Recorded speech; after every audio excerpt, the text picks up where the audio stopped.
All right, we are back with a new video, and once again, we are updating the Amazing Race 33 Power Rankings following episode 6. And this was an interesting episode. I mean, obviously, there's quite a bit to talk about in terms of the edit, but also in terms of the performance. And I usually don't talk about the location, but I'll admit that Corsica is a pretty nice location. We got some pretty cool shots. And the tasks, well, we'll get more into those in a bit, were at least part of what allowed this episode to be as interesting story wise as it was event wise. So let's not waste any more time. Let's get straight into the power rankings. So starting out the list at number 6, we have the team that was eliminated from this previous leg. We have Akbar and Sheri, and it's not too surprising to see them go here. I mean, to start off the leg, I mean, obviously they were second to last, but they got to lead the pit stop with the second group with most of the other teams regardless. They get a confessional talking about trying to work together more, and we kind of see that, although obviously Akbar has a lot of trouble during the roadblock of this episode. And we see them arguing even earlier on in the leg, so that's not particularly great. They're the fifth to reach a detour, fourth to finish it. I mean, largely because of Ryan and Dusty struggling, which we'll obviously talk about later. They're the fourth to reach the roadblock as well, but obviously Akbar struggles a lot with it. Like he runs out of breath, he gets very tired, and through that, that allows Dusty Ryan to pass him on the way, and then obviously they fall even further behind when Arun is able to finish it well ahead of them. And obviously they fall behind from that point and aren't really able to catch up. And through that, they're eliminated. So obviously, not too much to say here. I mean, I've talked about before how they really struggled on this race. I mean, obviously, they were towards the back of the pack for a lot of it. There were plenty of legs in which they were second to last or towards the back of the pack. Like, I feel like there was really a moment where I felt like they had a lot of potential. So to see them go here isn't too surprising. They're here at number 6. Now we're moving on to number 5, and obviously we're on to the team still in the race, but the team I think is the least likely to win is Arun and Natalia. Obviously, if you've been keeping up with these power rankings, this shouldn't come as too much of a surprise, but I just feel like Arun and Natalia, similar to Akbar and Sherry, have been towards the back of the pack for a lot of the race. Mind you, they've had a bit more success, and there have been more points where they were in the front of the pack. And obviously, this leg is an example of that. You can give them credit as well for doing relatively well on this leg, where obviously they were the last to lead the pit stop after being saved by the non elimination leg. They talk about making a comeback, but beyond that, I don't think they get too much screen time, if I'm being honest. I mean, while they are the last to reach a detour, again, they're able to pass Ryan and Dusty. They do the cheese one. They're obviously able to finish fifth on their fifth reached a roadblock. And while he was with Arun was with Akbar for a lot of that roadblock, obviously Akbar started to slow down, and that allowed Arun to get on ahead, causing them to be fourth to finish the roadblock. And obviously they stayed there with the rest of the leg, where they're able to ultimately finish fourth in the leg. So considering they went from last place six to fourth on this leg is somewhat impressive for them, but at the end of the day, I don't think they're going to win the race. I feel like the other teams have been much more competitive than them. And I feel like in general, they're way too inconsistent of a team to where I feel comfortable having them as my winner pick. And even beyond that, the edit has been relatively inconsistent. I felt like they were pretty quiet in this episode on the whole. So because of that, I have them here at number 5. Now we're moving on to number 4, and I'll admit that this may seem like a bit of a drop off for this team, as in the past I've been relatively high on them, but I feel like over time, like their mediocre performance on the race coupled with a declining edit, or at least a declining positive edit, makes me put Raquel and Cayla here at number 4. Now, admittedly, this wasn't that bad of a leg for them. I mean, in fact, it was actually a good leg for them where obviously they leave as part of the second group. They're the fourth to reach detour, but they choose the mule one, which I mean, I'll be talking about this a bit more with some of the other teams, was the better choice for the detour. I feel like this week's detour is relatively imbalanced, where the mule one was considerably faster than the cheese one, or at least it appeared that way, which obviously allowed Raquel and Kayla to get a considerable lead. They're the third to finish the detour, third to reach the roadblock. We obviously hear them talk about being ahead of Ryan and Dusty. Mind you, they're not the only team to do that on this leg, but that's something at least. They're able to do relatively well in the roadblock, getting second on that. And ultimately, they get a second place finish on the leg. So, not too bad. But the reason I dropped them from two last week and really two for a lot of the race down to four is that I feel like as time has gone on, I just been getting less and less comfortable with their edit. I mean, there were signs of this last week where I didn't love how much emphasis was on them getting lost and how it seemed like they were becoming a bit of a joke. I didn't really like that. And I feel like even this week, even though they got a second place finish, I felt like they just aren't getting as much focus on anymore. And I feel like their inconsistent performance makes it harder for me to justify putting them super high on the list. And there's actually another team we'll be talking about soon that I feel like has kind of taken their place in my eyes, even if they're not as strong of a team. But I feel like my gut is telling me that Raquel and Kayla should be number four. So I have them here for this week.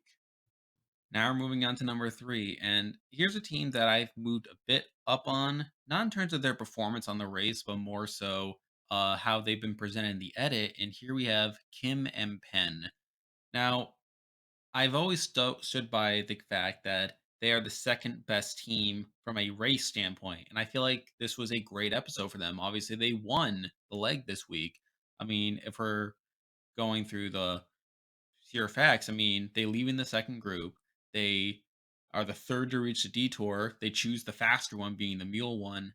They're the first to finish the detour, first to reach the roadblock, first to finish the roadblock. They build up a pretty good lead in the process. And like I said, they win the leg. They're the only other team aside from Brian and Dusty to have more than one win on the season. And I feel like that's very impressive of them. But I feel like what's made me move up on them a bit is I feel like while I feel like the show previously hasn't been giving them much personal content or storylines, I feel like we've gotten more from them in recent episodes. I mean, at the beginning, they were the first to talk about how Ryan and Dusty are the team to beat. And even beyond that, we hear them talk quite a bit during the leg about how they want to have more fun on the race. And obviously, that leads to them winning the leg. I feel like they are starting to get a bit more personal content at this point, which coupled with their strong race performance makes me relatively higher on them. Admittedly, there's still another team that I feel like is probably being backed up a bit more. However, I feel like I'm starting to warm up more to Kim and Penn. I've always been high on them as racers, but I feel like the edit is starting to give me a bit more semblance of a chance that they could win, but I feel like there are other teams that may have a better shot for the time being. So because of that, I have them here at number three. Now we're moving on to number two, and I kind of went back and forth with the selection, but I feel like Lulu and Lala are probably best suited for this spot. And it's kind of weird for me to say that as they technically had a pretty bad leg here. I mean, they were second to last despite having a decent start. So obviously they lead the pit stop first with Ryan and Dusty. They're the second to reach the detour and choose the cheese one. Like along with other teams, they talk about how Ryan and Dusty talk to them about it and how they can copy what they do. Obviously, they talk about Ryan and Dusty being the team to beat and how great it is for them to beat them. Second to finish the detour, second to reach the roadblock. However, they do start to be surpassed a little bit. I mean, obviously, they're the third to finish the roadblock despite getting their second. They're slowed down a bit for the rest when they forget to leave their bags in the van. They misread the clue, had to go back, and it was close enough to where other teams were able to pass them. And ultimately, they finished second to last in the leg. So, on paper, that's not that great. Obviously, finishing second to last isn't that great of a sign.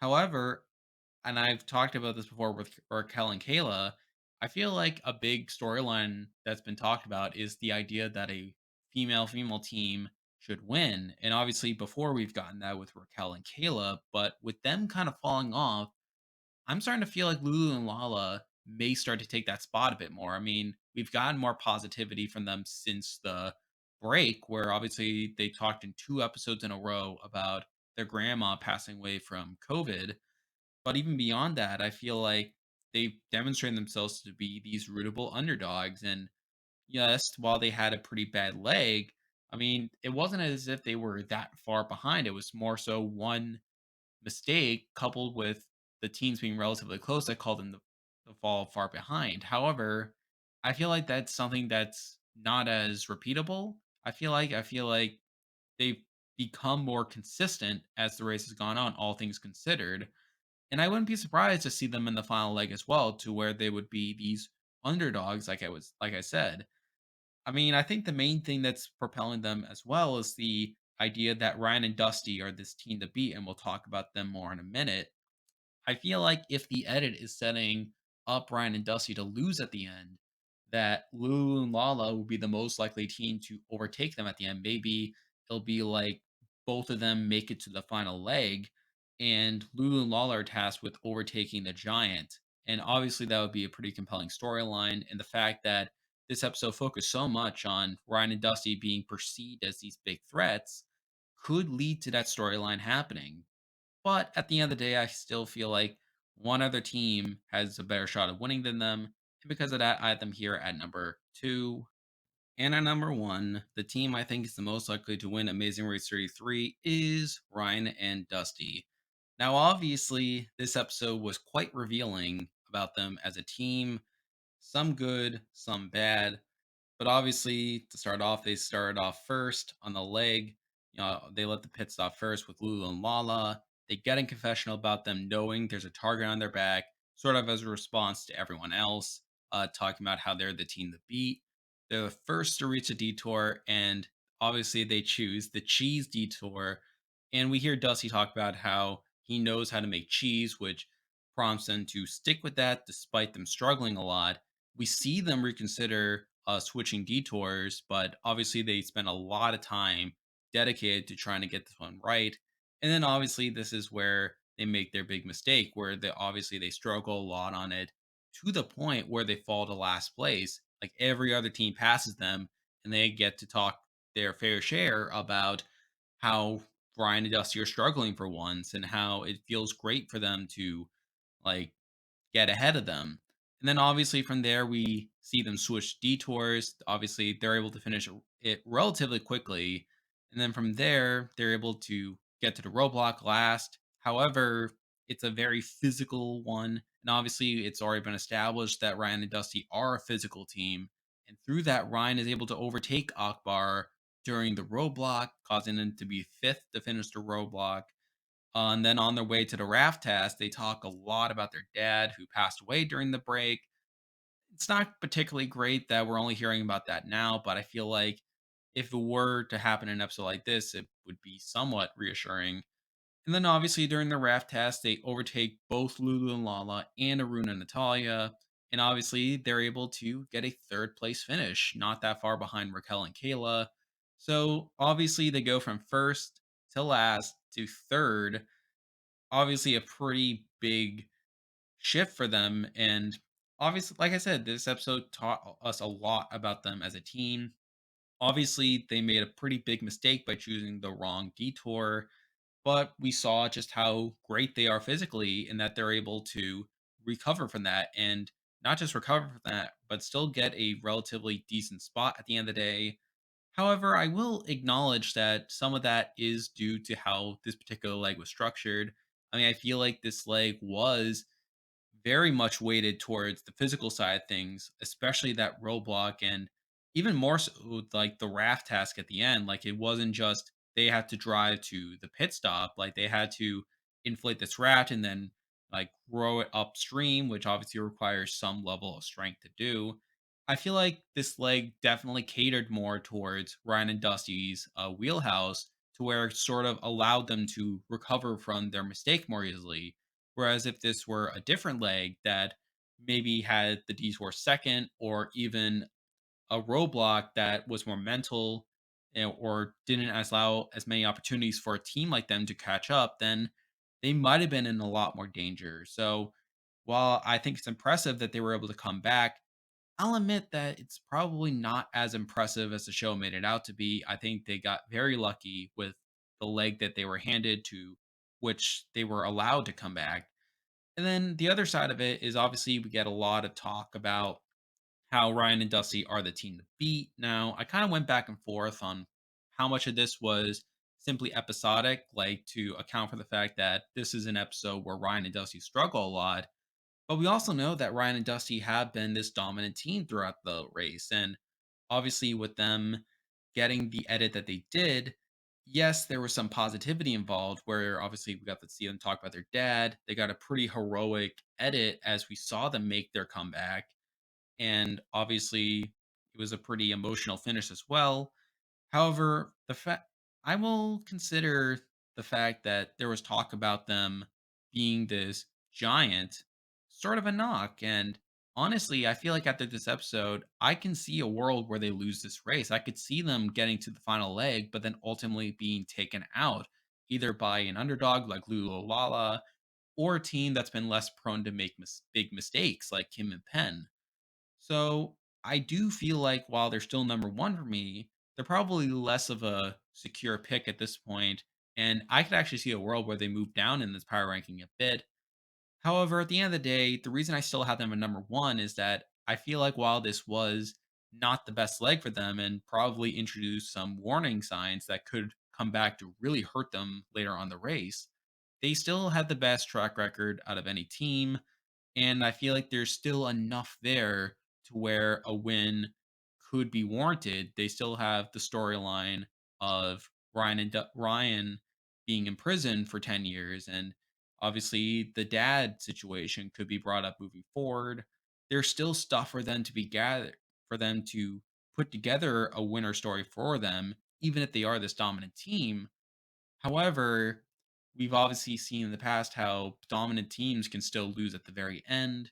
And with this story, this episode introducing the idea that they're this team that others want to take down, I could see a world where that happens. So obviously, there's a lot to consider there. But for now, I still consider Ryan and Dusty the team most likely to win Amazing Race 33. And there we go. That will do it for this week's power rankings for the Amazing Race 33. If you like this content, be sure to like and subscribe. And there's a lot going on right now. I mean, Australian Survivor is running. I'm doing power rankings for that. Celebrity Big Brother is on, and I'm very excited to see how that season plays out. Obviously, there's more Amazing Race coming in the future. There's Survivor 42 coming out next month. There is so much happening right now, and I'm just excited to cover it all. So, yeah, I mean, that'll do it for this week. If you like this content, like and subscribe. But for now, that is the video. See ya.